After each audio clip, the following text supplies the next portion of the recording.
Profit loss हम लोग पढ़ रहे हैं, प्रॉफिट लॉस की पहली बेसिक शीट। इसमें बेसिक बेसिक टाइप है, शीट मैंने अपलोड करवा दी, सभी बच्चों को शीट मिल गई प्रॉफिट लॉस की पहली, ठीक है। शीट मैंने बना के भेज दिया और ये टेक्निकल टीम ने अपलोड नहीं करी, वो आज हो जाएगी थोड़ी देर में अपलोड, ठीक है जी। चलिए शुरू करते हैं मेरे दोस्तों आज की कहानी को। कहानी आज की बहुत अच्छी एकदम गोरी गोरी कहानी है, सुनिएगा दोस्तों आप लोग, ठीक है ना। प्रॉफिट लॉस लाभ एवं हानि, पहली शीट है, बेसिक शीट है, बड़ी शीट है, ठीक है ना। चलिए, आनंदी ने एक मोबाइल 23% के लाभ पर 22,140 में बेचा। मोबाइल का क्रिया मूल्य क्या था? अगला टाइप बता रहा हूं, ये टाइप स्टेप पे 4 से 5 सवाल कराऊंगा, सबसे बेसिक। तो इसमें आपको सीपी देके एसपी देके सीपी पूछ लेता है।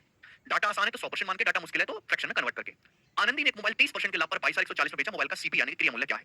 सीपी क्या होता है मेरे दोस्तों? 100%। एक बात बताओ, अगर मैंने मान लिया कि मोबाइल का क्रिया मूल्य 100% है, तो आपको 100% पर कितना लाभ हुआ? 30% का। तो सामान बेचा कितने में, मोबाइल बेचा कितने में? 130% में। जवाब दो। 100% पे 23% का प्रॉफिट हुआ, तो मोबाइल बेचा कितने में मेरे दोस्तों? 130% बिका। तो 130% की वैल्यू ही सवाल में 22,140 रुपए दी, 130% की वैल्यू दी है ना। और सवाल में आपसे पूछा क्या है? 100% क्रिया मूल्य यानी कि सीपी आपसे पूछा है। सीपी क्या होता है बच्चों? 100%। 100% की वैल्यू आपसे पूछी है। तो ये सबसे बेसिक टाइप है दोस्तों। दिखाई देना सभी को? कैसे करेंगे अब बताओ, कितनी बार जाएगा ये? 123 से एक बार मेरे दोस्तों, क्योंकि जो नंबर है ऐसा है, जो 41 से तो कटने करता है, 3 से भी कटवा दो, 2 4 4 1 8, 123 से कम 130 बचेगा आपका 984, 8 बार 180, 180 गुना है। तो 100% की वैल्यू भी 180 गुना होगी, यानी कि 18,000 रुपए। तो 18,000 रुपीज इस सवाल का आंसर है। सभी बच्चे समझ पा रहे हैं? ऑप्शन नंबर यहाँ से बी करेक्ट है, 18,000। मुझे लगता है इस आसान टाइप को सारे बच्चे समझ पाएंगे। बिल्कुल प्रॉफिट लॉस की तरह है, बिल्कुल प्रॉफिट लॉस की तरह, इसमें कोई बहुत ज्यादा आपको परेशानी नहीं है, ठीक है ना। जैसे अपन लोग प्रॉफिट लॉस में करते थे। बताओ बच्चों, अमित अपनी बाइक को 80,500 रुपए में बेचने पर अमित ने 15% का लाभ अर्जित किया। अमित को 15% का लाभ हुआ, अमित ने अपनी बाइक 80,500 बेची। अमित ने अपनी बाइक किस कीमत पर खरीदी होगी? आपसे क्या पूछा सवाल में? सीपी क्रिया मूल्य पूछा है। आप इस सवाल को परसेंटेज में भी कर सकते हो, फ्रैक्शन में कन्वर्ट करके भी कर सकते हो, इच्छा आपकी है मेरे दोस्त। इस सवाल को अगर मैं फ्रैक्शन से बताऊं, अमित ने अपनी बाइक को 80,500 रुपए में बेचा, सेलिंग प्राइस दिया, आपको 15% का लाभ हुआ। 15% की फ्रैक्शन वैल्यू होती है 3/20, ये होती है 3/20, यानी कि मेरे दोस्तों नीचे बेस क्या होता है? नीचे होता है सीपी, नीचे होता है मेरे दोस्तों सीपी। अगर कॉस्ट प्राइस 20 है तो आपको 3 का प्रॉफिट हुआ। ऊपर है प्रॉफिट या लॉस, आपको 20 के सामान पे 3 का प्रॉफिट हुआ, तो सेलिंग प्राइस कितना हो जाएगा? 23, 20 जमा 3 23, सीपी से एसपी का रेशियो आ गया, ठीक है ना। मैं 100% मान के भी कर सकता हूं पिछले सवाल की तरह। आपको सेलिंग प्राइस दिया सवाल में कितना? 80,500 रुपए। ये दिया सेलिंग प्राइस 80,500, बताओ कितने गुना है? तो आप कहोगे सर 23 या 69, 11 23 5 115, 3500 गुना। तो 20 की वैल्यू भी 3500 गुना हो जाएगी, तो 3500 गुना भी 70,000 रुपए। तो 70,000 रुपीज वस्तु का कॉस्ट प्राइस हो जाएगा, बी ऑप्शन। क्लियर है? ये तो सब सवालों का आंसर आ रहा है। चलो शुक्र है, कम से कम ऐसे सवालों का आंसर देने लायक तो बने तुम। ये बनाइएगा जल्दी से, अगला करो, बनाओ। एक मशीन 9% के लॉस पर 27,300 रुपए में बेची गई। आपसे पूछा लॉस ज्ञात करें। एक मशीन 9% के लॉस पर बेची गई है, 27,300 रुपए में सेलिंग प्राइस है। आपसे पूछा मशीन पर लॉस क्या होगा? जवाब दो दोस्तों, फटाफट करेंगे। देखो बात ध्यान समझनी है, हर वस्तु का जो सीपी होता है, क्रिया मूल्य, वो 100% होता है। 100% के सामान पे अगर आपको 9% का लॉस होगा तो सामान बिकेगा कितने में? 100% के सामान पे 9% का लॉस हो तो सामान बिकेगा 91% में। 100 में से 9 हटाइए, 91% में। जबकि सामान बिका कितने में? 27,300 रुपए में बिका। आप बोलोगे हाँ जी सर बिल्कुल सही, 91% की वैल्यू।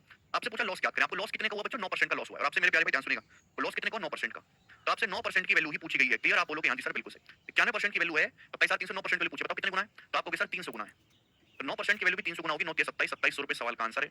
सभी बच्चे फटाफट समझ पाए हैं, ए ऑप्शन। लॉस पूछा, यहाँ पे सीपी निकालने की कोई जरूरत नहीं है। जो चीज पूछी गई है आप उस पर डायरेक्ट अटैक करने की कोशिश करो। ऐसा नहीं कि पहले सेलिंग प्राइस दिया हुआ है, पहले कॉस्ट प्राइस निकाल लें, फिर घटा के लॉस निकाल लें, जरूरत नहीं है। लॉस पूछा तो डायरेक्ट लॉस निकालिए, ठीक है भाई। चलो नेक्स्ट,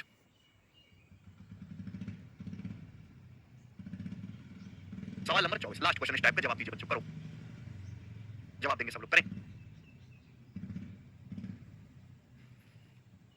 70,150 रुपए में 23.33% के लॉस पर बेची गई वस्तु का क्रिया मूल्य ज्ञात करें। बहुत अच्छा सवाल है। एक वस्तु को 70,150 रुपए में बेचा गया और आपको लॉस हुआ है 23.33% का लॉस। तो वस्तु का सीपी ज्ञात करें। देखो यहाँ परसेंटेज ऐसी है कि इसको फ्रैक्शन में कन्वर्ट करके करना पड़ेगा। इसको फ्रैक्शन में कैसे कन्वर्ट करेंगे 23.33% को? तो आप खुद सोचो, 20% ऐसे ब्रेक करके मैंने सिखाया आपको। 20% प्लस 3.33%, 20% का मतलब 1/5, 3.33% का मतलब 1/30। तो 30 तो एलसीएम आ जाएगा, ऊपर 6 प्लस 1 7/30, 7/30। तो 23.33% की फ्रैक्शन वैल्यू 7/30। इसका मतलब क्या है कि अगर वस्तु का कॉस्ट प्राइस 30 यूनिट है, ऐसे भी आप लिख सकते हो, अगर वस्तु का सीपी 30 यूनिट है तो 30 यूनिट पे आपको 7 यूनिट का लॉस हुआ है। 30 पे आपको 7 का लॉस हुआ तो सेलिंग प्राइस कितना है? 23, 23 यूनिट। ये सीपी से एसपी का रेशियो है। सवाल में आपको सेलिंग प्राइस दिया है, 30 यूनिट की वैल्यू दी है 70,150 और आपसे 30 यूनिट की वैल्यू पूछी है।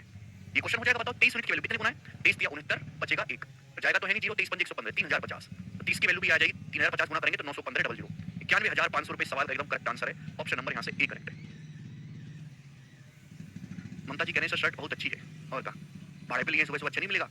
160 रुपए भाड़ा पड़े इसका, बताओ 91,500 कर पाएंगे? जितना भी बालक लोग इस लेक्चर को देख रहे हैं, क्या आप इस टाइप का सवाल कर पाएंगे? टाटा इजी है तो 100% मान के बना लीजिए, रेशियो से बना लीजिए। लेकिन अगर इस तरीके से टिपिकल फ्रैक्शन परसेंटेज है तो पहले आप इसको फ्रैक्शन में कन्वर्ट करो, फिर करो, ठीक ठीक है, 4 क्वेश्चन मैंने आपको करवाए प्रैक्टिस, इंपॉर्टेंट टाइप है इसलिए ज्यादा क्वेश्चन प्रैक्टिस करवा रहा हूं, और इतना करवा रहा हूं कि आपको अलग से कुछ करने की जरूरत नहीं है। आपको बिल्कुल जरूरत नहीं कि आप टेलीग्राम से पीडीएफ डाउनलोड कर रहे हो या मोटी-मोटी किताबें खरीद रहे हो, है ना? है भैया, गूगल पे सर्च करो, प्रॉफिट लॉस के बेस्ट 1000 सवालों की पीडीएफ है, वो पीडीएफ डाउनलोड करके खुद से कर रहे हो, नहीं जरूरत है। जितना मैंने करवा दिया वो काफी है और आपको इतना ही पढ़ना है, इसके अलावा कुछ भी करने की जरूरत नहीं है। ठीक है जी, अगला टाइप।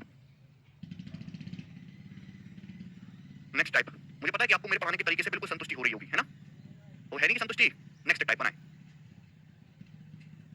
करो जी। क्या आंसर है सवाल का बताएं? क्यों नहीं होगा प्राची? जी। अगला टाइप बहुत प्यारा है, देखो इसी का एक एडवांस वर्जन है, सुनिएगा ध्यान से। पहले मैं बिल्कुल डिटेल में बताऊंगा, फिर मैं संक्षिप्त में लिखना सिखाऊंगा। देखो, ये बोला गया कि जब कोई वस्तु 355 रुपए में बेची जाती है तो 29% का लॉस होता है। ठीक है, 21% का लाभ कमाने के लिए इसे कितने रुपए में बेचना चाहिए? चलो ये आगे जी। 21% का लाभ कमाने के लिए किस कीमत पे बेचना चाहिए? 21% का लाभ अगर कमाना है तो 121% में बेचना पड़ेगा, तो 121 यानी कि 11 का मल्टीपल। आप ये ऑप्शन से कर सकते हैं कि आंसर 11 का मल्टीपल होगा। ठीक है ना? वो तो आप समझदार हुई। चलो भैया, डाटा काफी इजी है, तो मैंने मान लिया कि वस्तु का सीपी 100% है, वस्तु का क्रिय मूल्य जो 100% है। पहली लाइन पढ़ो, आपने वस्तु को 355 रुपए में बेचा और आपको 29% का लॉस हुआ। 100% पे आपको 29% का नुकसान हुआ, 29% का, तो सामान बिका कितने में? माइनस करिए, तो 100 में से 29 घटाइएगा तो सामान बिका है 71% में। 100 में से 29 माइनस करेंगे, सामान बिका कितने में मेरे प्यारे दोस्तों? 71% में। 100 में से 29 माइनस करेंगे, जबकि सामान बिका है 355 रुपए में। बात क्लियर है? आप बोलोगे हाँ जी सर बिल्कुल सही, कोई प्रॉब्लम नहीं। ये 71% की वैल्यू 355 रुपए, 71% की। क्लियर? तो 1% की वैल्यू कितनी आ जाएगी मेरे दोस्तों? यहाँ से 355 बटे 71, 1% की वैल्यू आ गई, 1% की वैल्यू। बात क्लियर है? सवाल में पूछा 21% का लाभ कमाने के लिए वस्तु को कितने रुपए में बेचना चाहिए? 100% पर 21% का अगर मुझे लाभ कमाना है, 100% की सीपी पर अगर मुझे 21% का लाभ कमाना है तो वस्तु को 121% में बेचना पड़ेगा। ये 1% की वैल्यू आई है, 121% की वैल्यू पूछे तो मल्टीप्लाई बाई 121, और ये सवाल का आंसर हो जाएगा। सर को क्लियर हुई बात? यानी कि आपको 71% की वैल्यू दी है और आपसे 121% की वैल्यू पूछी है। आपको ये सब लिखने की जरूरत नहीं है, आपके पेपर में सवाल आएगा तो आप केवल इतना लिखोगे जो बोर्ड पे है कि आपने एक सामान को 355 बेचा, 29% का लॉस हुआ। 100 पे 29% का लॉस हो तो सामान बिका कितने में? 71% में। ये 355 71% की वैल्यू है, तो 1% की वैल्यू क्या आएगी? 355 को 71 से भाग दे दो, 1% का मान आ गया। बोला 21% का लाभ कमाने के लिए कितने बेचना पड़ेगा? 21% का लाभ कमाना है तो 121% में सेल करना पड़ेगा। 121% की वैल्यू पूछे तो मल्टीप्लाई बाय 121, ही बेसिक है मोहित। परसेंटेज पढ़ के आओ बेटा। 71 से 355 5 चला जाएगा और 121 गुना 5 आ गया 605 रुपए। ये सवाल का आंसर था, ऑप्शन नंबर यहां से सी करेक्ट हो गया। तो आपको पेपर में केवल इतना करना है, पूरा नहीं लिखना है। ठीक है बच्चों, अगला टाइप है ये। नेक्स्ट 3-4 क्वेश्चन आपको करवाऊंगा, इस टाइप पर भी इंपॉर्टेंट टाइप है, पेपर में भर भर के पूछा जाता है, थोक के भाव में बनाएंगे जी बच्चों। क्या आंसर है सवाल का? सोफिया ने 12% के लॉस पर 40,068 की कीमत पर एक आईफोन बेचा। 18% का लाभ प्राप्त करने के लिए इसे किस कीमत पर बेचना होगा 18% का प्रॉफिट कमाने के लिए? सोफिया ने एक फोन 40,068 रुपए में बेचा। ये सोफिया ने एक फोन 40,068 रुपए में बेचा 12% के लॉस पर। आप बताओ, 12% का लॉस, हर वस्तु का क्रिय मूल्य 100% होता है। 100% पे अगर 12% का लॉस हुआ है तो सामान बिका कितने में? 88% में बिका है। 100 माइनस 12 88% बिका है, जबकि सामान बेचा कितना है? 40,068 रुपए में। ये 88% की वैल्यू है। 1% की वैल्यू क्या आएगी? 1% का मान 88 से भाग दे दो, ये 1% की वैल्यू आ गई। बोला अगर 18% का लाभ कमाना है तो मोबाइल को किस दाम पर बेचना पड़ेगा? 1% की वैल्यू है। 100% पे अगर 18% का प्रॉफिट कमाना है, क्रिया मूल्य 100 पे 18% प्रॉफिट कमाना है तो 118% में सेल करना पड़ेगा। 118, आपसे 118% की वैल्यू पूछी है तो मल्टीप्लाई बाई 118 रुपए और ये सवाल का आंसर आ जाएगा। बोलो बात खत्म। साउंड तो आ रहा है मोहित? 118 या तक किसी वाले को कोई समस्या? आप बोलोगे नहीं सर कोई समस्या नहीं है। अब मेरे को यहां से सॉल्व कर लेना है, आपका उत्तर आ जाएगा। ठीक है, अब ऐसे 88 में मेरे दोस्तों 11 आता है तो 11 से तो कटेगा ही कटेगा। 11 88 अभी, अब 11 चौक 44, 4 11 दिया 33, 33 के बाद 7 6 11 चिंग नहीं, 11 चौक 44, 4 0 11 33 7 6 11 चिंग 66 और 10 कुछ गड़बड़ है क्या? 2 बचेगा, सॉरी सॉरी, 11 8 88 तो 11 चौक 44 के बाद 2 बचेगा, 2 0 11 कम 11 9 6 फिर 11 8 88 फिर 8 बचेगा 11 8 88। ठीक है ना? और ये 8 से 8 पंजे 40, 1 8 दूनी 16 और ये जो है या फिर 528 है ना, 4 से कट पाएगा, फिर 4188 है, 4 से कट पाएगा मेरे दोस्तों, 4 से 4 दूनी 8 और 4 से 1 0 4 चौक 16 4 7 28 और 2 से 59। ये करना है मेरे दोस्तों। आप बोलोगे सर 1047 की गुणा करनी है 59 में तो 7 नाम 63 एंड में 3 आएगा, तो ना ये आंसर है ना ये आंसर है। हालांकि आप यहाँ पे डिजिटल सम वगैरह का कंसेप्ट लगा सकते हैं, डिजिटल सम का आप इस्तेमाल कर सकते हैं। 1047 गुणा 59 है, डिजिटल सम का भी अगर आप इस्तेमाल करेंगे तो 4 1 5 7 12 3 हो जाएगा, 9 5 14 का 5 हो जाएगा, यानी कि 5 3 15 6। डिजिटल सम 6 आएगा, 6 3 9 7 7 14 15 6 है, 6 3 9 7 7 12 5 17 ये 8 है, तो ऑप्शन यहाँ पे ए आ जाएगा। कैलकुलेशन छोटा प्रॉब्लम है, आप कर लोगे 1047 की 59 में गुणा। आजकल बड़े डाटा वाले कैलकुलेटिव सवाल आने लगे हैं। ठीक है बच्चों, आगे चलते हैं। यानी कि 5 3 15 ना ये आंसर है ना ये आंसर है। हालांकि आप यहाँ पे डिजिटल सम वगैरह का कंसेप्ट लगा सकते हैं, डिजिटल सम का आप इस्तेमाल कर सकते हैं। 1047 गुणा 59 है, डिजिटल सम का भी अगर आप इस्तेमाल करेंगे तो 4 1 5 7 12 3 हो जाएगा, 9 5 14 का 5 हो जाएगा, यानी कि 5 3 15 6। डिजिटल सम 6 आएगा, 6 3 9 7 7 14 15 6 है, 6 3 9 7 7 12 5 17 ये 8 है, तो ऑप्शन यहाँ पे ए आ जाएगा। कैलकुलेशन छोटा प्रॉब्लम है, आप कर लोगे 1047 की 59 में गुणा। आजकल बड़े डाटा वाले कैलकुलेटिव सवाल आने लगे हैं। ठीक है बच्चों, आगे चलते हैं। सिंपल कैलकुलेशन करनी है, जोड़ घटाना गुणा भाग हर कोई बालक कर लेगा इसे तो। नेक्स्ट एक सवाल मैं आपसे और पूछता हूं, बताओ। एक सवाल आपसे और पूछता हूं, करके बताइएगा जल्दी से क्या आंसर है। सब लोग करेंगे। एक आदमी पंखे को 557.75 रुपए बेचता है और 15% का लाभ अर्जित करता है। 20% का लाभ कमाने के लिए उस पंखे को कितनी कीमत पर बेचना पड़ेगा? ये सवाल है। बहुत अच्छा क्वेश्चन है। एक आदमी पंखे को 555.75 रुपए बेचता है और 15% का लाभ होता है। 20% का प्रॉफिट कमाने के लिए उसे पंखे को किस कीमत पर बेचना पड़ेगा? ये बताइएगा। जानने की जो मैं आपको तरीका बता रहा हूं कि आप ऐसे ही करो। आप अपना दिमाग भी लगा सकते हो मेरे दोस्तों। ठीक है जी। कैलकुलेशन करने के 10 तरीके हो सकते हैं। हर आदमी अपने अपने स्टाइल में सोचता है। जैसे मैं ये क्या हर वस्तु का सीपी क्या होता है? 100%। भाई क्रिया मूल्य क्या होता है? 100%। एक तरीका मैं आपको और दिखाता हूं। वो ज्यादा आसान रहेगा। दशमलव है ना, यहाँ पे दशमलव लग रहा है। 100%। 100% पे आपने कितना लाभ कमाया? 15%। तो सामान कितने में बिका? 115% में बिका। 115% में। जबकि सामान बिका कितने में? 557.75 रुपए में। ठीक है, आप बोलोगे हाँ जी सर बिल्कुल सही। 115% में सामान बिका, 100% में 15% का लाभ होता है 115% में, और आपने पंखा बेचा है 557.75 रुपए में। बोला है 20% का लाभ कमाने के लिए पंखे को किस कीमत पर बेचना होगा? 100% पे अगर 20% का लाभ कमाना है तो पंखे को 120% में बेचना पड़ेगा, 120% में। और आपसे यहाँ पर 120% की वैल्यू पूछी गई है। यही ना, ये तो हो रहा है। बेसिकली ये तो हो रहा है, लेकिन प्रॉब्लम क्या है कि यहाँ पर दशमलव है और दशमलव से लगता है डर। देखो 115% की वैल्यू दी है, 120% की वैल्यू पूछी। 115 में क्या जोड़े कि 120 आ जाए? 5। भाई 115 और 5 120 होता है। मैं आपसे पूछता हूं, बताओ 5% की वैल्यू क्या होगी? 5% की दोनों तरफ 23 से भाग कर दो, 23 से। दोनों तरफ 23 से भाग दे दो, 23 से। ध्यान सुनिएगा, इस सवाल के ऑप्शंस काफी दूर दूर है, तो मैं अप्रोक्स भी सोच सकता हूं। अप्रोक्स भी मैं अप्रोक्स भी सोच सकता हूं, ऐसी बात नहीं है। 115% की वैल्यू है ये। क्लियर? 557.75। 5% की वैल्यू निकालनी। 5% की बताओ क्या होगी? 5% की बेटा दोनों तरफ 23 से भाग दूंगा ना, 23 से। यार थोड़ी सी बुद्धि को तेज करो, वरना ऐसे सवाल में तुम कैलकुलेशन करते रहे तो कैलकुलेशन ही करते रह जाओगे, उत्तर नहीं आने वाला कभी। खुद बताओ 115/23 5 होता है, इसको 23 से भाग दूंगा क्या आएगा? भाग भी एग्जैक्ट देने की क्या जरूरत है? क्या लगा? 558 है। 558 को अगर मैं 23 से भाग दूंगा तो कितना आ जाएगा? 23 से अगर भाग दूंगा, 23 दूनी 46, बच जाएगा 9 8, 23 चौका 92, 23 चौका 92 लगभग 24 आ जाएगा। अप्रॉक्स में 24 आ जाएगा। आप बोलोगे हाँ जी सर 558 को जब मैं भाग दूंगा 23 से, दोनों तरफ 23 से भाग दो तो 23 दूनी 40, बच जाएगा कितना मेरे दोस्तों? 40 के बाद 9 8, 23 चौका 92 24। अगर मैं दोनों को ऐड कर दूंगा तो 120% आएगा कि नहीं? लगभग कितना आएगा मेरे दोस्तों? लगभग आ जाएगा आपका 558 प्लस 24। 558 में 24 जोड़ेंगे 582 रुपए। 558 में 24 जोड़ेंगे 582 रुपए के आसपास। अप्रॉक्स में डी ऑप्शन आंसर है, खत्म। ऐसे होता है सवाल सॉल्व। ऐसे करना है बेटे, ऐसे करना है। कैलकुलेशन को कम करना सीखो। प्रॉफिट लॉस का सवाल इतना कैलकुलेटिव आने लगा है कि कंसेप्ट पूरी दुनिया को पता है, फिर भी सवाल पेपर में होता नहीं है बालकों से। क्यों नहीं होता सवाल? क्योंकि कैलकुलेशन इतनी ज्यादा आती है। इसको 558 रुपए मान लो कि 558 है, 557 ऑप्शन कितने दूर दूर है? 10 रुपए का फर्क है। अब मुझे यहां से निकालने 5% की वैल्यू, दोनों तरफ 23 से भाग दो। 115 को 23 से भाग देंगे 5 आएगा, 558 को 23 से भाग देंगे लगभग 24 आएगा। इन दोनों को जोड़ दो आगे 120%, इन दोनों को जोड़ा लगभग कितना आ गया मेरे दोस्तों? 582 रुपए। तो अप्रॉक्स 582 रुपए आएगा। ऑप्शन नंबर डी करेक्ट है। यहां से बात समाप्त। ये होगी जी, बात खत्म।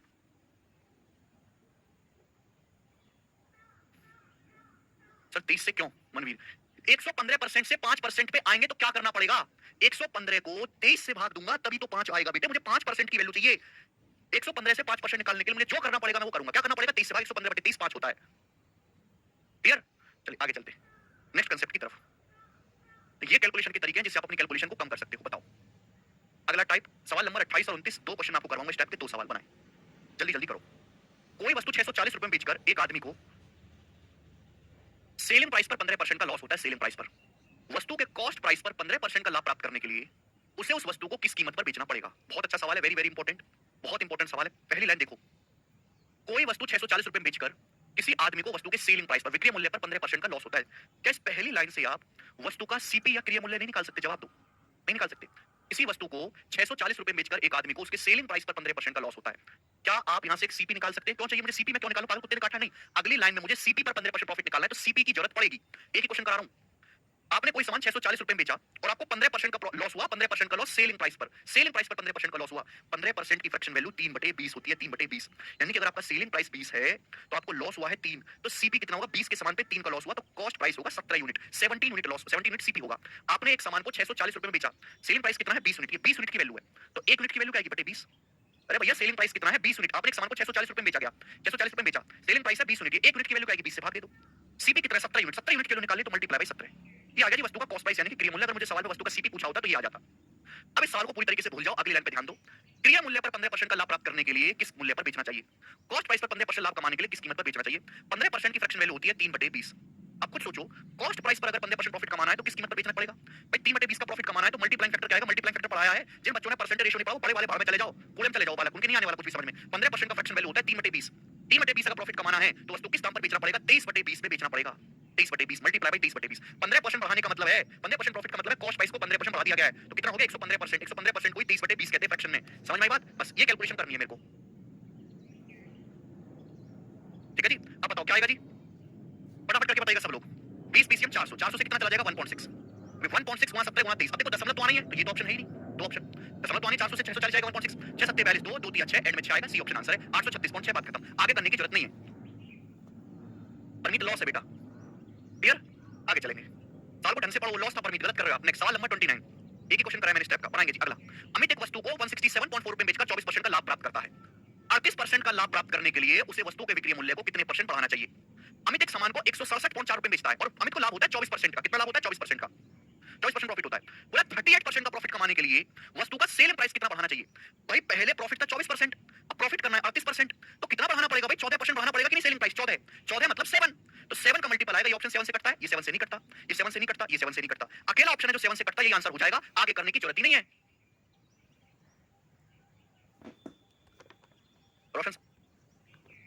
प्रॉफिट कमाने के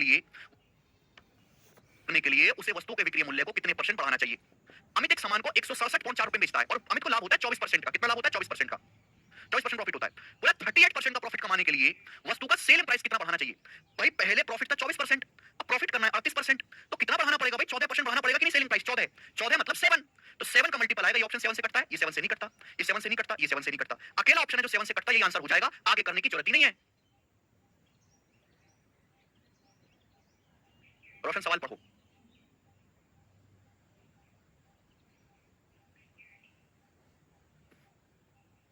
42 2 2 3 6 आएगा भाई एंड में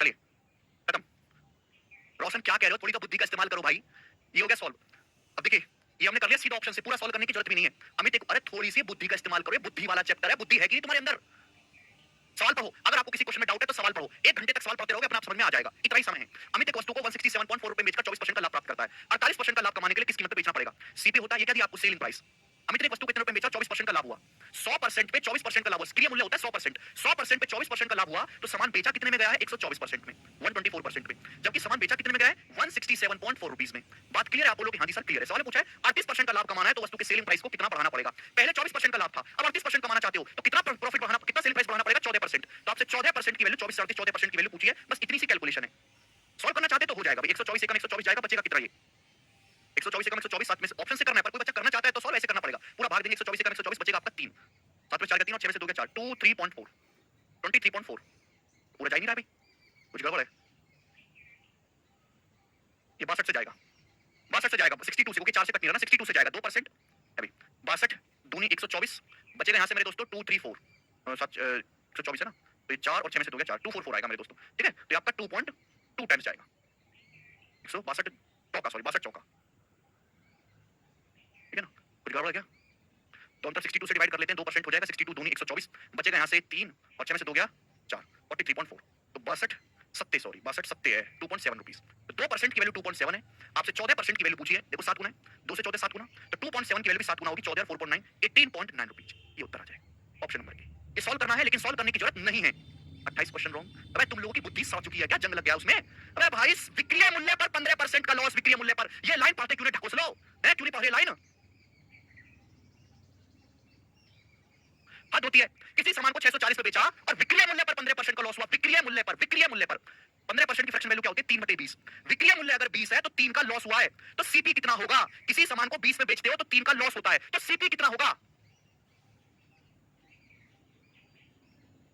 विक्रय मूल्य है वो 23 होगा भाई 23 आएगा 20 में बेचा किसी सामान को 20 रुपए में बेचा है और 3 का लॉस हुआ तो सीपी होगा 23 640 20 यूनिट की वैल्यू है तो आपसे 23 यूनिट की वैल्यू यहां से 23 यूनिट की वैल्यू निकालनी है 23 यूनिट की वैल्यू ये आएगा सीपी तो आपको सीपी पर 15% का प्रॉफिट कमाना है सीपी पर 15% का फ्रैक्शन वैल्यू होता है 3/20 प्रॉफिट कमाना है तो कितना बेचना पड़ेगा 23/20 में 20 में 400 से 1.6 जाएगा अब 3 3 9 6 54 यानी कि 4 आएगा एंड में तो ये वाला है 846.4 डी ऑप्शन है 846.4 ठीक है चलिए आगे चलेंगे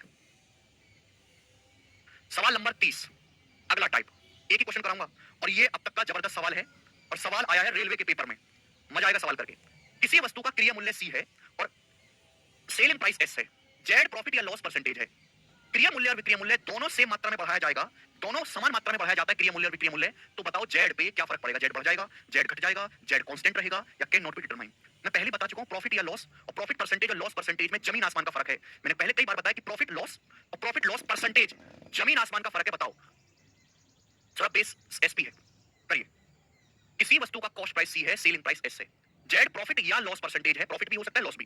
कॉस्ट प्राइस और सेलिंग प्राइस दोनों को समान मात्रा में बढ़ाया जाता है, समान मात्रा में। तो पूछा गया है जेड का मान क्या होगा। ध्यान से सुनिएगा मेरे दोस्त, बहुत प्यारी सी बात सुनिएगा। पहले मैं बता रहा हूं सिंपल, जो टॉपर वाला सोचेगा, टॉपर वाला किस तरीके से सोचेगा कि चाहे हम प्रॉफिट निकालें चाहे हम लॉस निकालें, चाहे मैं प्रॉफिट परसेंटेज निकालूं चाहे मैं लॉस परसेंटेज निकालूं, हमेशा सीपी को बेस मान के निकाला जाता है। ये होता है प्रॉफिट परसेंटेज हो चाहे लॉस परसेंटेज हो, सीपी को बेस मान के निकाला जाता है। नीचे क्या आएगा सीपी, ऊपर क्या आएगा मेरे दोस्तों प्रॉफिट या लॉस का अमाउंट। प्रॉफिट है तो प्रॉफिट, लॉस हो रहा है तो ऊपर लॉस, और परसेंटेज में कितना इनटू 100%। अब एक बात बताओ, किसी सामान को बेचने पर सपोज आपको प्रॉफिट हो रहा है, अब हमने सीपी और एसपी दोनों को समान मात्रा में बढ़ा दिया। किसी वस्तु का हमने क्रिया मूल्य भी 20 रुपए बढ़ा दिया और विक्रय मूल्य भी 20 रुपए बढ़ा दिया। अगर मैं किसी वस्तु का सीपी और एसपी दोनों को समान मात्रा में बढ़ा दूंगा तो प्रॉफिट पे तो कोई फर्क नहीं पड़ेगा ना। प्रॉफिट क्या होता है बेटा, प्रॉफिट होता है selling price minus cost price, ये होता है प्रॉफिट, ये होता है। अब मैं किसी वस्तु का सेलिंग प्राइस और कॉस्ट प्राइस बराबर मात्रा से बढ़ा देता हूं। मैंने कॉस्ट प्राइस भी x रुपए बढ़ा दिया, हमने सेलिंग प्राइस भी x रुपए बढ़ा दिया, कॉस्ट प्राइस भी x रुपए बढ़ा दिया, सेलिंग प्राइस भी x रुपए बढ़ा दिया, तो प्रॉफिट पे कोई फर्क पड़ेगा क्या? नहीं, प्रॉफिट पे कोई फर्क नहीं पड़ेगा। कॉस्ट प्राइस को भी x रुपए बढ़ाओ, सेलिंग प्राइस को भी x रुपए बढ़ाओ, दोनों घट जाएगा, ये प्रॉफिट सेम ही रहेगा, तो प्रॉफिट पे तो कोई फर्क नहीं रहा। लेकिन हमने कॉस्ट प्राइस को तो बढ़ाया तो कॉस्ट प्राइस बढ़ जाएगा, यानी कि ऊपर वाली चीज तो रहेगी सेम, ऊपर वाली चीज तो रहेगी सेम प्रॉफिट, और नीचे जो बेस है वो जाएगा बढ़, कॉस्ट प्राइस बढ़ जाएगा। आप बताओ, अगर किसी फ्रैक्शन में अंश तो सेम है, नीचे का हर बढ़ गया तो फिर क्या हो जाएगी, वैल्यू घट जाएगी, तो जेड का मान डिक्रीज हो जाएगा। बी ऑप्शन, ये है टॉपर बच्चे के लिए कि जो है टॉपर वाला कैसे सोचेगा। लेकिन जो गधे हैं, थोड़े से बेकार हैं, पढ़ने में कबाड़ है, वो किस तरीके से सोचेंगे, ध्यान से सुनेगा। एग्जांपल से बताना पड़ेगा उनको। जैसे वस्तु का सीपी है और ये एसपी है, आप मुझे बताओ, मान लेते हैं कि माने कि वस्तु का क्रय मूल्य 100 रुपए है और विक्रय मूल्य है 130 रुपए, तो आप मुझे खुद बताओ कि प्रॉफिट कितने का हो रहा है उस सामान पे, 30 रुपए का, या परसेंटेज में कितना प्रॉफिट है, 30% का है कि नहीं? बोलो। मान लिया कि एक वस्तु का क्रय मूल्य 100 रुपए है, विक्रय मूल्य 130 रुपए है, तो उस वस्तु पे प्रॉफिट कितने का, 100 रुपए का सामान 130 रुपए का, 30% का प्रॉफिट है। 100 रुपए पे जो भी आता है वो डायरेक्ट परसेंटेज में आता है। अब बोला क्रय मूल्य तथा विक्रय मूल्य को समान मात्रा से बढ़ाया जाता है, समान परसेंटेज से नहीं बढ़ाया जाता, क्रय मूल्य विक्रय मूल्य को समान मात्रा में बढ़ाया जाता है, यानी कि क्रय मूल्य जितना बढ़ाया है विक्रय मूल्य भी उतना ही बढ़ाया है। मैं अपनी मर्जी से एग्जांपल ले रहा हूं आपको समझाने के लिए। माना क्रय मूल्य को मैंने 20 रुपए बढ़ा दिया, क्रय मूल्य को 20 रुपए बढ़ा दिया, 100 रुपए से 120 कर दिया, विक्रय मूल्य को भी 20 रुपए बढ़ा दिया, 130 से 20 बढ़ा के 150 कर दिया। हमने सीपी को भी 20 रुपए बढ़ा दिया, सेलिंग प्राइस को भी 20 रुपए बढ़ा दिया, दोनों 20-20 रुपए बढ़ाए समान मात्रा में, तो प्रॉफिट पे कोई फर्क पड़ा क्या? नहीं। प्रॉफिट पहले भी 30 रुपए का था, ध्यान से देखो, प्रॉफिट आज भी 30 रुपए का है। बात क्लियर है? आप बोलोगे हाँ जी सर, लेकिन प्रॉफिट परसेंटेज क्या हुआ? प्रॉफिट पहले भी 30 था, प्रॉफिट आज भी 30 है।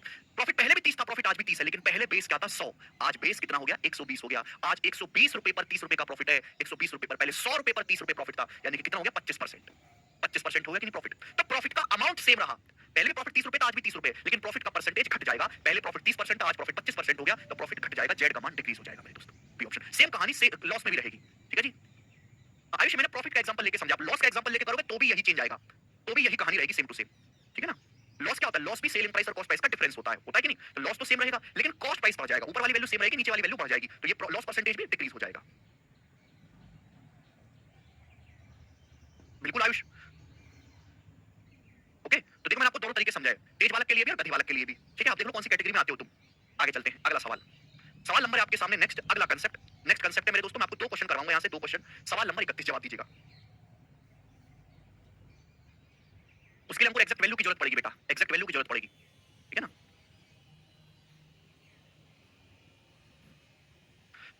अंकुर का डाउट है सर, अच्छा सर सीपी और एसपी दोनों को सेम परसेंटेज से बढ़ाएं तो? ओके, बहुत अच्छा डाउट है अंकुर भाई। चलो मैं आपसे पूछ ही लेता हूं सभी बालकों से। अंकुर भाई का डाउट है सर, अगर हम इस सवाल में से, यही सवाल में, कॉस्ट प्राइस और सेलिंग प्राइस को हम सेम अमाउंट से ना बढ़ाकर, सेम मात्रा से ना बढ़ाकर, सेम परसेंटेज से बढ़ाएं तो, सेम परसेंटेज से, तो सर क्या होगा बताओ? करिए बच्चों, चलो हम आपसे पूछ लेते हैं, बहुत अच्छी बात पूछिए, ऐसे डाउट पूछने चाहिए बालकों को, हैं? अब पूछते क्या है? सर क्रय मूल्य क्या होता है, सर विक्रय मूल्य क्या होता है, सर प्रॉफिट क्या होता है, ये डाउट है। करिए बच्चों, अगर इस सवाल में सेम अमाउंट से ना बोल के सेम प्रतिशत से बढ़ाते तो इस सवाल का आंसर होता जेड कांस्टेंट रहेगा, कोई फर्क नहीं पड़ेगा। भाई प्रॉफिट या लॉस परसेंटेज कैसे निकालते हैं? सीपी से एसपी का रेशियो, सपोज ये वस्तु का क्रय मूल्य है और ये विक्रय मूल्य है, आप उनका रेशियो ले लेंगे, रेशियो के हिसाब से प्रॉफिट या लॉस आ जाएगा। अगर सेलिंग प्राइस कम है तो लॉस आ जाएगा, सेलिंग प्राइस ज्यादा है तो प्रॉफिट आ जाएगा। अब सेलिंग प्राइस और कॉस्ट प्राइस दोनों को ही समान परसेंटेज से बढ़ाया जाए। सपोज एग्जांपल के लिए हमने मान लिया कि दोनों को ही हमने 20% बढ़ा दिया, दोनों को ही मान लिया, एग्जांपल के लिए आपको मान लेते हैं कि हमने कॉस्ट प्राइस को भी 20% बढ़ा दिया, सेलिंग प्राइस को भी 20% बढ़ा दिया। तो कॉस्ट प्राइस को 20% बढ़ाओगे तो क्या हो जाएगा, कॉस्ट प्राइस खुद का 1.2 गुना हो जाएगा, और सेलिंग प्राइस को 20% बढ़ाएंगे तो सेलिंग प्राइस भी खुद का 120% 1.2 गुना हो जाएगा। किसी संख्या को 20% बढ़ाते हैं तो वो खुद का 120% या 1.2 गुना हो जाती है। जब मैं रेशियो लूंगा तो 1.2 कट ही जाएगा, कट जाएगा ना ये, यानी कि ये तो कट ही जाएगा, तो रेशियो अभी भी उतना ही रहा जितना पहले था, जितना रेशियो पहले था आज भी रेशियो उतना ही रहेगा, तो प्रॉफिट लॉस परसेंटेज पे कोई फर्क नहीं पड़ेगा। ठीक है बच्चों, डाउट क्लियर भाई? आगे चलते हैं, अगला सवाल।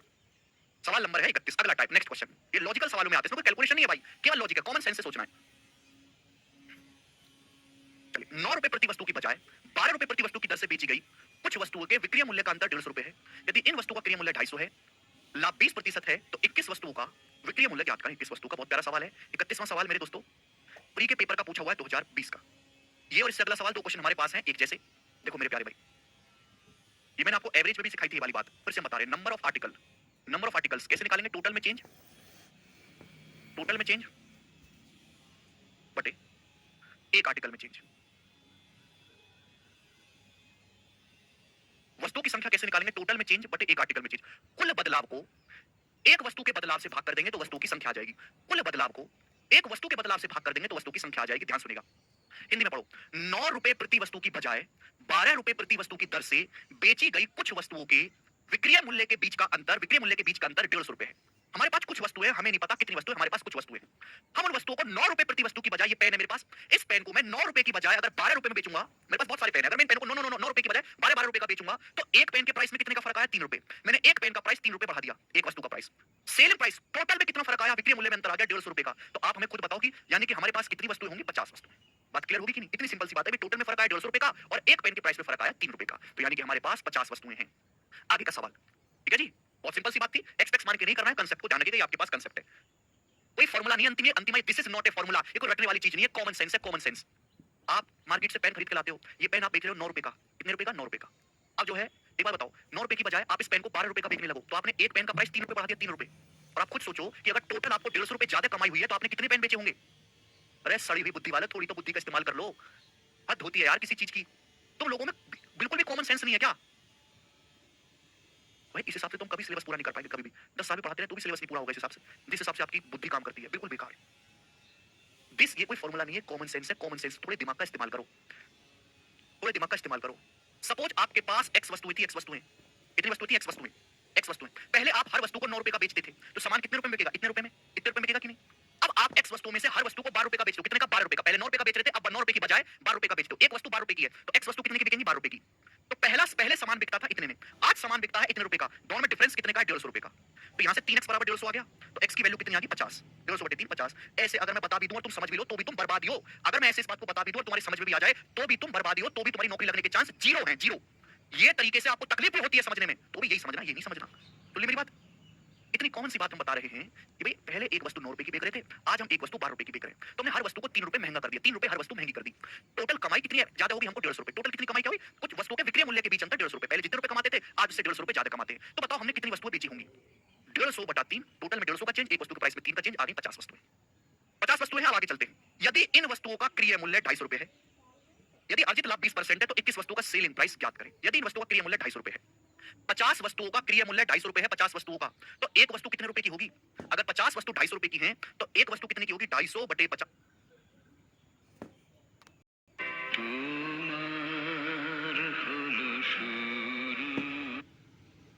पांच रुपए के सामान पर अगर आप 20% का लाभ कमाना चाहते हैं, 5 रुपए का 20% एक होता है, तो आपको हर वस्तु को 6 रुपए में बेचना पड़ेगा। आपको हर वस्तु को 6 रुपए में बेचना पड़ेगा, 6 रुपए में। पूछा गया 21 वस्तु का सेलिंग प्राइस, एक वस्तु 6 रुपए में बेचेंगे तो 21 वस्तु कितने बेचनी पड़ेगी? मल्टीप्लाई बाय 21, 126 रुपए में। ए ऑप्शन इस सवाल का आंसर हो गया 126।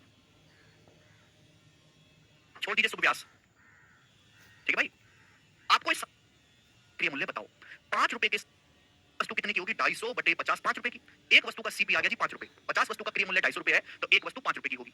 आप कितना प्रॉफिट कमाना चाहते हैं? 20% का लाभ कमाना चाहते हैं, तो पूछा 21 वस्तु का विक्रय मूल्य बताओ। 5 रुपए के सामान पर अगर आप 20% का लाभ कमाना चाहते हैं, 5 रुपए का 20% एक होता है, तो आपको हर वस्तु को 6 रुपए में बेचना पड़ेगा। आपको हर वस्तु को 6 रुपए में बेचना पड़ेगा, 6 रुपए में। पूछा गया 21 वस्तु का सेलिंग प्राइस, एक वस्तु 6 रुपए में बेचेंगे तो 21 वस्तु कितने बेचनी पड़ेगी? मल्टीप्लाई बाय 21, 126 रुपए में। ए ऑप्शन इस सवाल का आंसर हो गया 126। छोड़ दीजिए सुख व्यास, ठीक है भाई। आपको इस सवाल में इतना कुछ भी करने की जरूरत नहीं थी, ये तो बेसिक है। सवाल में एक्चुअली में पूछा क्या था? सवाल में पूछा था 21 वस्तुओं का विक्रय मूल्य। ये पूछा था बच्चों 21 वस्तुओं का विक्रय मूल्य। आपको करना क्या था? पहले एक वस्तु का दाम निकालना था, एक वस्तु का विक्रय मूल्य निकालना था और फिर उसकी गुणा कर देनी थी 21 से। 21 में छुपा होता है 7, 7 से कटने वाला ना ये ऑप्शन है, ना ये ऑप्शन है, ना ये ऑप्शन है, एक ही ऑप्शन है जो 7 से कट रहा है, ये आंसर हो जाएगा, बात खत्म। आप इस तरीके से करते पेपर में, तो ये है बेसिक, आपको आना जरूर चाहिए, लेकिन पेपर में करना नहीं था, पेपर में आपको ऑप्शन से ही करना था, ठीक है ना। चलिए नेक्स्ट एक और सवाल ऐसा ही प्री लेवल है, अगला सवाल भी प्री लेवल है, थोड़ा सा दिमाग लगाना है, थोड़ा सा दिमाग। चलिए करो बच्चों। दीपेश बहुत प्यार से पढ़ेगा, बहुत प्यार से, एक एक लाइन को बड़े प्यार से समझेगा, परसेंटेज पढ़ा होगा अच्छे से तो और जल्दी कर पाओगे। दीपेश 120 रुपए का लाभ कमाता है यदि वह पेंसिल की कीमत 2.5 रुपए प्रति पेंसिल के हिसाब से बेचता है। देखो दीपेश एक लड़का है, उसके पास कुछ पेंसिल है, बहुत सारी पेंसिल है दीपेश के पास। दीपेश के पास बहुत सारी पेंसिल है, यदि वो एक पेंसिल को 2.5 रुपए के हिसाब से बेचता है, 2.5 रुपए की पेंसिल, 2.5 रुपए की पेंसिल बोली लगा के बेच रहा है, तो दीपेश को लाभ होता है 120 रुपए का। कितने का? 120 रुपए का, ठीक है बच्चों। अगर और 62 रुपए का नुकसान उठाता है यदि वह समान पेंसिल, उतनी ही पेंसिल, जितनी पेंसिल पहले बेच रहा था उतनी ही पेंसिल 1.85 रुपए प्रति पेंसिल में बेचता है। बहुत बड़ा सवाल। दीपेश को 62 रुपए का नुकसान होता है अगर दीपेश उतनी ही पेंसिल 1.85 रुपए प्रति पेंसिल में बेचता है। पूछा गया है दीपेश के पास कितनी पेंसिल है। क्या पूछा गया सवाल में? दीपेश के पास कितनी पेंसिल है। इस साल के सीपीओ के पेपर में भी सवाल आया था, मास्क वाला, बहुत आसान सवाल था, बिल्कुल ऐसा ही बताओ। देखो प्रॉफिट होता है पॉजिटिव, लॉस होता है नेगेटिव। पहले दीपेश को, जैसे दीपेश का इन्वेस्टमेंट है, पहले दीपेश को 120 रुपए का लाभ हो रहा था, 120 रुपए का लाभ। अब दीपेश को 62 रुपए का हो रहा है नुकसान, 62 रुपए का नुकसान हो रहा है मेरे दोस्तों, बॉर्डर लाइन से 62 रुपए कम में बिका सामान। तो टोटल में कितना चेंज आया? 120 और माइनस 62 कितना हो गया? 182। टोटल में कितना चेंज आया? 182 रुपए का। ये प्लस 120 और माइनस 62 का अंतर देखो, 120 और 62 का अंतर 182 रुपए है। टोटल में चेंज आया 182 रुपए का। एक पेंसिल के दाम में कितना फर्क आया? पहले एक पेंसिल 2.5 रुपए की बेच रहा था, आज एक पेंसिल 1.85 रुपए की बिक रहा है। तो एक पेंसिल के दाम में कितने का फर्क आया? एक पेंसिल के दाम में फर्क आया 0.65 रुपीज का। 0.65 रुपीज का बोलोगे हाँ जी सर बिल्कुल सही। तो टोटल में फर्क आया 182 रुपए का। एक पेंसिल के दाम में फर्क आया 0.65 रुपीज का। तो इसके पास कितनी पेंसिल है भाग कर दो, दशमलव से 20 बढ़ जाएगा मेरे दोस्तों। तो 13 पंजे 65, 13 से ये 1400 बार और ये कितना आएगा? 1400 को 5 से भाग देंगे 280। दीपेश के पास 280 पेंसिलें हैं। बी ऑप्शन यही सवाल का आंसर है और मात्र 1 सेकंड में किया जा सकता है सवाल। दुनिया में कोई तरीका नहीं जो इससे जल्दी सवाल का आंसर निकाल के दे दे। टोटल में कितने का चेंज आया है? तो भैया वो पढ़ो सुबह, यहाँ क्या कर रहे हो? तो व्यास कह रहे सर मैंने परसेंटेज का लेसन नहीं पढ़ा, इसलिए समझ नहीं आ रहा। तो क्यों नहीं पढ़ा सुब्यास? जिस बच्चे ने परसेंटेज रेशियो नहीं पढ़ा है या उसने रिवीजन नहीं किया है, वो ये लेक्चर बिल्कुल ना देखे। बिना परसेंटेज रेशियो पढ़े आप गणित नहीं सीख सकते। पहले परसेंटेज पढ़े, इसको बंद कर दें। रिक्वेस्ट है, मेरी रिक्वेस्ट है कि जिन बच्चों ने परसेंटेज रेशियो नहीं पढ़ा है या रिवीजन नहीं किया है, वो ये लेक्चर बिल्कुल ना देखें। कोई फायदा नहीं, आप अपना केवल समय बर्बाद कर रहे हो और हमारा भी और बाकी बच्चों का भी। ठीक है, बिना परसेंटेज रेशियो पढ़े आप profit loss, CI SI, mixer allegation नहीं सीख सकते, बिल्कुल नहीं सीख सकते। ठीक है, कितनी आसान सी बात है। तो दो क्वेश्चन मैंने आपको कराए टाइप के। टाइप समझ में आ गया? अगर आपको समझ में आए वाला टाइप तो कमेंट में यस लिखो सब लोग। ये टाइप समझ में आए तो कमेंट में यस लिखेंगे मेरे दोस्तों। ठीक है भाई, अगला टाइप आपके सामने और इस अगले टाइप पर मैं आपको क्वेश्चन कराऊंगा। 8 सवाल कराऊंगा इस टाइप पे। अगला टाइप बताइएगा जी। नेक्स्ट टाइप 8 क्वेश्चन कराऊंगा। बहुत ज्यादा, मतलब अभी तक मैंने जितने भी टाइप पढ़ाए हैं उनमें सबसे ज्यादा इंपॉर्टेंट यही वाला है, सबसे ज्यादा इंपॉर्टेंट यही वाला है। बात समझ में आई? आप बोलोगे हाँ जी सर। हमने परसेंटेज में आपको समझाया था, एग्जाम वाला पैटर्न याद है? एग्जाम वाला एक बॉर्डर लाइन किस तरफ है, बॉर्डर लाइन किस तरफ है, वही कांसेप्ट है। अगर किसी बच्चे ने परसेंटेज में एग्जाम वाला टाइप पढ़ा है तो उसके लिए मजाक बात है, ठीक है ना। चलो, लॉस का क्या मतलब होता है? कॉस्ट प्राइस से कम में बेचा गया। प्रॉफिट का क्या मतलब है? कॉस्ट प्राइस से ज्यादा में बेचा गया। तो लॉजिक ये है कि परसेंटेज में डिफरेंस बराबर रुपया में डिफरेंस। क्या चेक करो? परसेंटेज में डिफरेंस बराबर रुपए में डिफरेंस। इतनी सी बात है। पहले सवाल पढ़ते हैं, कोई अलग से बताने वाली चीज नहीं है। किसी वस्तु को 13.5% के लॉस पर बेचा जाता है। अच्छा जी, बड़े दुख की बात है, 13.5% के लॉस पर बेचना पड़ रहा है। यदि उस वस्तु को 1104 रुपए ज्यादा में बेचा होता तो उसे 9.5% का लाभ होता। वस्तु की लागत मूल्य ज्ञात करें। बहुत बेहतरीन सवाल। लागत मूल्य मतलब कॉस्ट प्राइस, क्रिया मूल्य, जो कि 100% होता है। एक सामान को 13.5% के लॉस पर बेचा जाता है, बॉर्डर लाइन से 13.5% कम में। कॉस्ट प्राइस से 13.5% कम में बेचा जाता है, 13.5% के लॉस पे। यदि उस वस्तु को 1104 रुपए ज्यादा में बेचा होता, पहले जिस दाम में वस्तु को बेच रहे थे उससे 1104 रुपए अधिक में बेचा होता, तो हमें 9.5% का लाभ होता। कितने का लाभ होता? 9.5% का लाभ होता मेरे प्यारे भाई। तो आपसे पूछा वस्तु का क्रिया मूल्य क्या है, बताओ। पहले कॉस्ट प्राइस से 13.5% कम में बेच रहे थे, अब कॉस्ट प्राइस से 9.5% ज्यादा बेच रहे, तो परसेंटेज में कितना डिफरेंस आया? ऐड नहीं हो जाएगा? बॉर्डर लाइन के उस तरफ एक, इस तरफ जुड़ जाएगा। 9.5 और 13.5 जुड़ जाएगा, बताओ कितना? 13 और 9 22 और 1 23, 23% का। परसेंटेज में कितना डिफरेंस आएगा? 23% का। रुपए में कितना ज्यादा में बेचा? 1104 रुपए। तो 23% की वैल्यू है 1104 रुपए। आप बोलोगे हाँ जी सर बिल्कुल सही। ठीक है भाई, तो 1% की वैल्यू क्या है बताओ? 23 से भाग देंगे, 23 चौका 92, बचेगा 18, 23 अट्ठे 184। 1% की वैल्यू आ गई 48 रुपए। आपसे पूछा 100% की वैल्यू, 100% की वैल्यू आपसे पूछी ना, क्रिया मूल्य, लागत मूल्य, लागत मूल्य मतलब क्रिया मूल्य, 48 रुपए आ गया। देखो ये आपको बनाने की जरूरत नहीं है, तो मैं आपको समझाने के लिए किया हूं। ये बस इस सवाल का सॉल्यूशन, केवल इतना सा। ठीक है ना। तो देखो ये सब चीज ज्यादा बेहतर तरीके से पकड़ने के लिए परसेंटेज का ज्ञान होना चाहिए। परसेंटेज खत्म, तुम्हारा जीवन खत्म, सरकारी नौकरी की फील्ड में तो। और सवाल पूछता हूं, बहुत इंपॉर्टेंट टाइप, मैंने पहले बोल दिया बहुत ज्यादा इंपॉर्टेंट है, इसलिए ज्यादा क्वेश्चन कराऊंगा। बताइए, फटाफट करेंगे जल्दी से। एक टीवी को 8% के लाभ पर बेचा गया। अगर इसे 2533 रुपए कम में बेचा गया होता, 2533 रुपए कम में बेचा गया होता, तो 15% का लॉस होता, 15% की हानि होती। बोले 18% का लाभ कमाने के लिए, 18% प्रॉफिट कमाने के लिए टीवी का विक्रय मूल्य क्या होना चाहिए? 18% लाभ कमाने के लिए टीवी का सेलिंग प्राइस कितना होना चाहिए? बताओ। परसेंटेज में कितना? पहले 8% का प्रॉफिट था, 15% का लॉस है। परसेंटेज में कितना डिफरेंस है? 23%। आप प्लस 8 और माइनस 15 का डिफरेंस 23% का। रुपए में कितना डिफरेंस है? 2553 का। ठीक है। बोले 18% का लाभ कमाने के लिए टीवी का सेलिंग प्राइस क्या होना चाहिए? 100% पे टीवी का सीपी क्या होता है? 100%। 100% पे अगर आप 18% प्रॉफिट कमाओगे तो सामान को कितने में बेचना पड़ेगा? 118% में। तो आपसे 118% की वैल्यू पूछी, 118% की, बस ये मेरा कैलकुलेशन करना है। आंसर एग्जैक्ट डेसिमल में नहीं है, तो देखो केवल इकाई अंक देख लो, भी ऑप्शन आंसर आ जाएगा इकाई अंक से। भाई 3 से अगर 3 पे जाना है तो यूनिट 1 बनाएगा, कितनी बार भागो एंड में बनाएगा। तो यहाँ भी 8 के 1 में गुना, नंबर कुछ भी आए एंड में तो 8 ही आएगा। वो एक ही ऑप्शन है, बी ऑप्शन ही करेक्ट है, मुझे पूरा करने की जरूरत नहीं है। बात समाप्त, आगे चलेंगे। जल्दी जल्दी करो बेटा, इस सीट में पता कितने सवाल है? 131 सवाल, और ये एक सीट है, ऐसी 6 सीटें। ठीक है, ऐसे घिसते रहोगे तो नहीं होगा फिर। बताओ जल्दी से, एक और क्वेश्चन आपके सामने, जवाब दे। एक ही स्टेप का सवाल है रोहित, इतना तो लिखना पड़ेगा बेटा।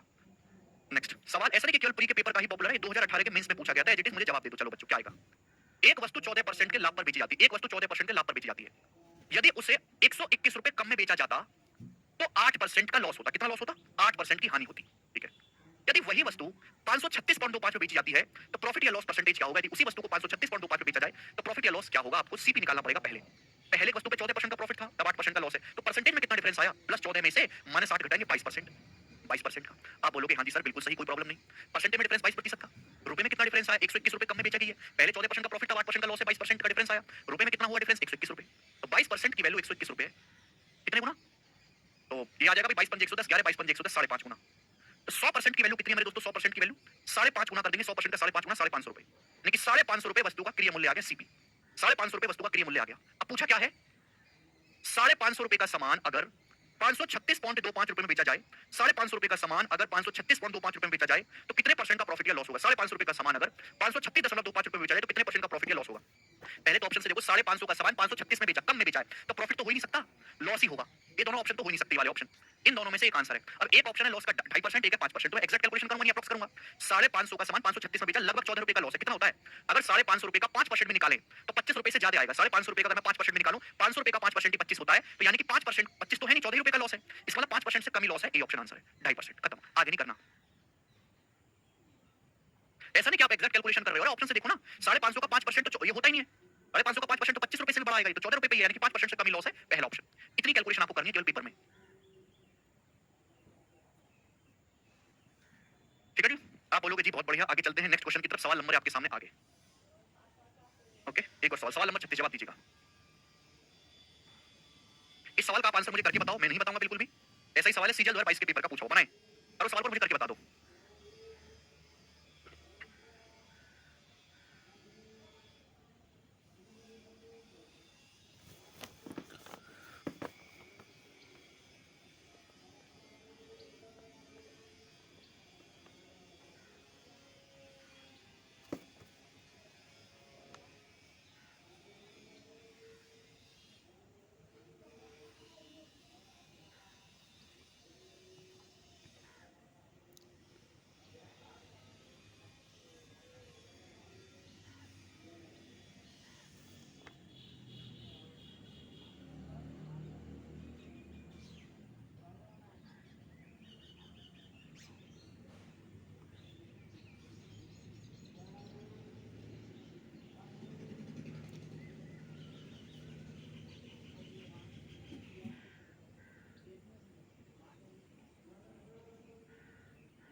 सब बच्चों का आंसर आ गया सी ऑप्शन, 5200 रुपए। अब जिसका नहीं आया मैं उसकी कोई मदद नहीं कर सकता भाई। 4-3 सवाल मैंने करा दिए, चौथे को करने की आपकी खुद के दिमाग में ताकत होनी चाहिए।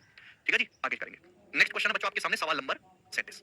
एक सवाल और ऐसा ही, ये लगभग हर एक एग्जाम में आ चुका है, बिल्कुल सेम ही सवाल है, बस यहाँ पे रुपए ना लिख के वेरिएबल में लिखा हुआ है। वैसे सेम क्वेश्चन है, रुपए ना लिख के वेरिएबल में लिखा हुआ है। बताओ, यदि एक वस्तु को x रुपए में बेचते हैं तो l% का लॉस है, इस वस्तु को y रुपए में बेचते हैं तो p% का लाभ है, वस्तु का क्रिया मूल्य बताओ। बहुत बढ़िया सवाल। एक वस्तु को x रुपए में बेच रहे हैं तो आपको लॉस हो रहा है कितने का? l% का। सामान को y रुपए में जब बेच रहे हैं तो प्रॉफिट हो रहा है p% का। आप खुद बताओ भैया, y रुपए में बेचने पर प्रॉफिट हो रहा है, x रुपए में बेचने पर नुकसान हो रहा है, इसका मतलब y का मान बड़ा है x से। भाई प्रॉफिट कब होगा? जब आप सीपी से ज्यादा दाम पे बेचेंगे। लॉस कब होगा? जब सीपी से कम में बेचेंगे। y रुपए में बेचने पर अगर प्रॉफिट हो रहा है तो y बड़ा है, x में बेचने पर नुकसान हो रहा है तो x छोटा है। सिंपल सा आपको करना है, परसेंटेज में कितना डिफरेंस आया तो प्लस p में से माइनस l को घटाओ। क्या आएगा? p में से जब माइनस l को घटाएंगे तो p प्लस l% होगा। तो परसेंटेज में डिफरेंस आया मेरे दोस्तों। ये लिखने की जरूरत नहीं, अलग से कोने में भी ज्यादा लिखना आपके दिमाग को सड़ाता है और इतना स्लो और बेकार कर देता है कि आप पूरा पेपर अटेम्प्ट ही नहीं कर पाते। p plus l%। रुपए में कितना फर्क आया भाई? पहले x रुपए में बेच रहे थे, y रुपए में, y माइनस x, y बड़ा x है, y माइनस x। आप बोलोगे हाँ जी सर बिल्कुल सही, पहले सामान को x रुपए बेच रहे थे, y रुपए बेच रहे हैं, तो y माइनस x। ठीक है बच्चों, तो p प्लस l% की वैल्यू ये है, तो 1% की वैल्यू क्या होगी बच्चों? यहाँ से 1% की वैल्यू, ये p प्लस l नीचे आ जाएगा, y माइनस x बटे p plus l, y minus x बटे p प्लस l। 1% की वैल्यू आ गई। आपसे सीपी पूछा, क्रिया मूल्य 100%, तो 100% की वैल्यू पूछे तो बच्चों दोनों तरफ 100 से गुणा कर देंगे। 100 से गुणा करेंगे तो 100 into y minus x upon p plus l आएगा। ये दो ऑप्शन सेम लिख दिए यहाँ पे गलती से। 100 into y minus x upon p plus l, C option answer है। आंसर क्या? C option, 100 into y minus x upon p plus l। तो अच्छा सवाल है, वेरी गुड क्वेश्चन। आगे चलेंगे, नेक्स्ट सवाल बच्चों। सवाल नंबर आपके सामने 38। टाइप चेंज नहीं हो रहा, सेम टाइप चल रहा है, लेकिन हर टाइप में अलग तरीके की चीज देखने को मिलेगी। ऐसा नहीं कि एक ही भाषा पे 10 सवाल लिख दिए, उसका कोई फायदा नहीं है, क्योंकि बच्चों की सोचने की क्षमता नहीं बढ़ती उससे। चलिए, अगर सेम टाइप पर सवाल आ गया टिपिकल परसेंटेज में तो कैसे करेंगे? इस तरीके का सवाल बनाओ, इस तरीके का सवाल बनाएं। यदि एक वस्तु 16 सही 2/3% लॉस की बजाय 12.5% के प्रॉफिट पर बेची जाए तो आदमी 1533 रुपए अधिक प्राप्त करता है। उस वस्तु का सीपी यानी कि क्रिया मूल्य ज्ञात करें। बताओ, यदि एक वस्तु 16 सही 2/3% लॉस की बजाय 12.5% के लाभ पर बेची जाए तो उस आदमी को 1533 रुपए ज्यादा मिलते हैं। आदमी को उस वस्तु का सीपी यानी कि क्रिया मूल्य क्या है? यहाँ पे डाटा बहुत टिपिकल है, यहाँ तो सीधा नहीं घटा सकते इन दोनों परसेंटेज को। पहले क्या हो रहा था, पहले आप सामान को बेच रहे थे 16 सही 2/3% के लॉस पे। 16 सही 2/3% की फ्रैक्शन वैल्यू क्या होती है? 1/6। 1/6 लॉस की बजाय अब क्या कर रहे हो आप? 12.5% के प्रॉफिट में बेच रहे हो। 12.5% की फ्रैक्शन वैल्यू क्या होती है? 1/8। तो हमें 1533 रुपए अधिक मिलते हैं। तो भाई हमने क्या सिखाया कि डाटा आसान है तो 100 मान के कर लो, मुश्किल है तो क्या है? ये जो सड़ी हुई फ्रैक्शन है इनका जो डिनोमिनेटर, इनका एलसीएम ले लो। 6 और 8 दोनों का एलसीएम क्या है? 6 8 2 से कटने वाला नंबर 24। तो मैंने ये मान लिया कि माना वस्तु का जो सीपी है वो 24 यूनिट है। माना वस्तु का जो क्रिया मूल्य है वो 24 यूनिट है। मैंने सीपी को 24 यूनिट मान लिया। फिर आप बोलोगे हाँ जी सर, तो पहले सामान पे 1/6 का लॉस हो रहा था। तो 24 का 1/6 कितना होता है? 24 का 1/6 होता है 4। तो पहले सामान पे आपको 4 यूनिट का लॉस था, 4 यूनिट का लॉस पहले। अब आपको 12.5% का प्रॉफिट होने लगा। तो 24 का 12.5% यानी कि 1/8 कितना होता है? 3। अब आपको 3 यूनिट का प्रॉफिट है। तो पहले आपको 4 यूनिट का लॉस था, अब 3 यूनिट का प्रॉफिट है। तो डिफरेंस कितने का आया मेरे दोस्तों? 7 यूनिट का डिफरेंस की नहीं? पहले 4 का लॉस था, पहले 4 का लॉस था, अब 3 का प्रॉफिट है। तो डिफरेंस कितने का है? 7 का। अभी 3 में से -4 घटाएंगे, -5 + 7 हो जाएगा कि नहीं? रुपए में कितना फर्क आया? 1533 का। तो 7 यूनिट की वैल्यू ही 1533 रुपए। बताओ कितने गुना?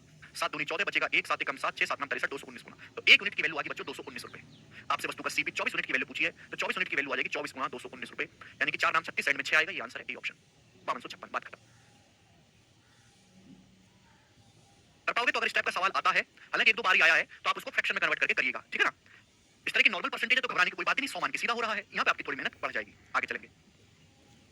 सवाल नंबर है बच्चे 39, करिएगा। अभी कहानी चेंज नहीं हुई है, वही टाइप चल रहा है।